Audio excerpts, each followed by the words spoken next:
talk about your style, because your style is one of the top. I look wild, but shout out to the Rico Nasty blanket.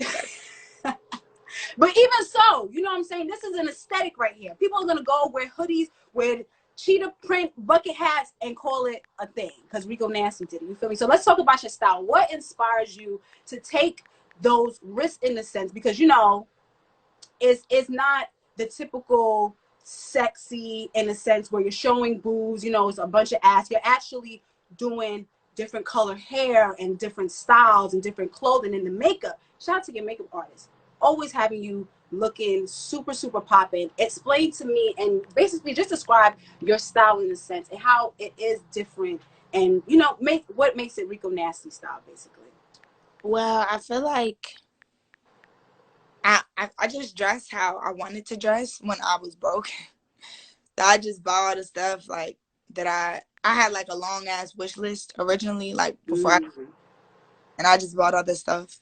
And now it's like I'm a very minimal person. Like I said, I'm in the studio a lot, so I don't really go to the mall as much and shop as much. So whenever my stylist pulls clothes and brings me like cool shit, I just buy it. I just buy the shit. Like okay. Or if it's a bag, I just be like hit them and tell them that I won't buy it, and I just buy it. And I guess that's growth, cause like I used to go to like these Gucci stores and spend so much money and get mad as shit when I get on Instagram seeing a bitch with my shit, cause it's there, and it ain't even like they just got style, cause I have style, so they be like at that point Gucci only got 10 bags. You a bad bitch. We're going for that 1 out of 10. Like it's a given. Right, so going to my stylist directly, and yeah, big shout out to like the people that do my makeup, because I be sleeping as shit. They be and I be knocked out. Like so shout out to them. Them looks be beat. Them looks be real. And it's crazy now too. Like speaking of like the back, like way back in Sugar Trap, because I put my own makeup then, and then I started working with my makeup artist. But now it's like I have my own makeup line with El Maquillage, and it's just let's talk about that. You know what I'm saying? Because like I said, I seen you from the YouTube days when you was in the mirror with the straightener, doing your hair, taking the tracks out. You know what I'm saying? Like we seen you from the start to now having your own makeup line. How does that feel? Number one.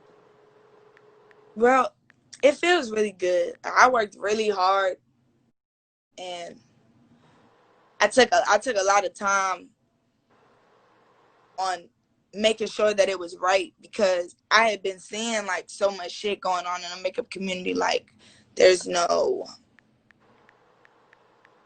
a variety. There's not really that many black girls doing stuff, and they're not really nothing like, if it is makeup, it ain't crazy shit. Like, you know, they're just making people do these specific things. So I just want whoever I work with to take me serious once again, and not just have like, oh, we're working with a rapper, we're working with an artist, and it really be like, no, let me bring you guys into my world. Like another thing about the collab is like on the box it says featuring, because I was like, I'm a rapper, like I don't want it to say X, I don't want it to, you know, it's just guys into my world. Like, and I appreciate them for actually taking their time and not rushing me and not being like, okay, we got to do this, because definitely when COVID hit, we were supposed to do the launch and stuff. Everything wound up working out perfectly, because we didn't do the launch, we did the launch finally when iPhone dropped, and everything was really awesome. And yes, and the makeup that is on the cover for iPhone, is that all on your line? Can we expect that? Yeah, that's on the Lo-Fi palette. I don't know if you guys have been like paying attention, but like any photo that you've seen of me, like, and it says makeup by me and I've done my own makeup, that's my makeup. That's me trying out. Okay, little gem for you guys out there. All right, so I'm excited. Let's talk about iPhone, because it's definitely something that, well, somewhat a new lane in the sense of music that you're experimenting with. Your fans can tell that you are trying new things. Tell me exactly, how did you feel even creating the song? Well, when I made the song, it was my first.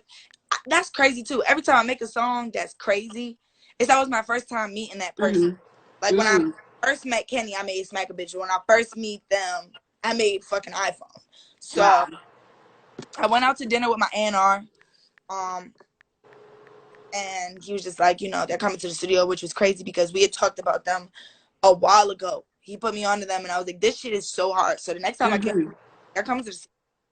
So I was like, you know what? Okay, let me put my motherfucking creative shit on, because obviously they're not gonna come with some shit that I'm used to. They're gonna come with, you know, their shit, and I'm down for that. Like, I want to try that. So when they came to the studio, it was just great vibes. Like, Dylan he's a very chill person. He's not like super hype and talkative. He's very chill, and he just got to work.